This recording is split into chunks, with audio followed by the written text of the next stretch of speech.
Hello everybody, all of my dear students.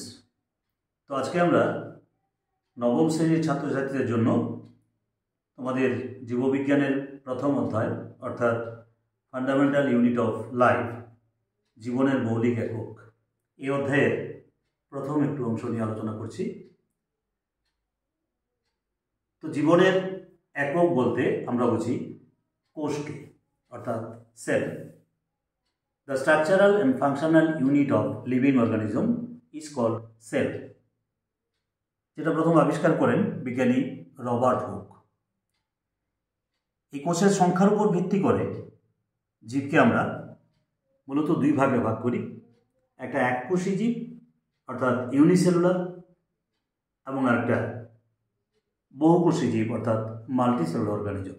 তো এখানে দেখো ছবিতে একটা এককোষী এমিবা, প্যারামেসিয়াম এবং ব্যাকটেরিয়া, এরা সব একটি মাত্র কোষ দ্বারা গঠিত, অর্থাৎ এরা ইউনিসেলুলার অর্গানিজম। এখানে আছে মাল্টিসেলুলার অর্গানিজম, অর্থাৎ একের অধিক কোষ দ্বারা গঠিত, একটা অ্যানিম্যাল সেল, একটা প্ল্যান্ট সেল। তাহলে আমরা কি জানলাম? যে structural and functional unit of living organism is called cell. সেলকে আমরা সংখ্যার উপর ভিত্তি করে এককোষী অর্থাৎ ইউনিসেলুলার অর্গানিজম এবং বহুকোষী অর্থাৎ মাল্টিসেলুলার অর্গানিজম। আরেকটা বিষয় জানি আমরা যে কোষের প্রধান যে তিনটা অংশ কি কি? কোষের বাইরের দিকে যেটা থাকে কোষপর্দা, তার মাঝখানে থাকে nucleus,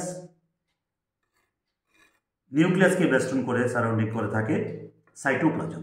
that is cytoplasm, nucleus, বাইরে থাকে কোষপর্দা।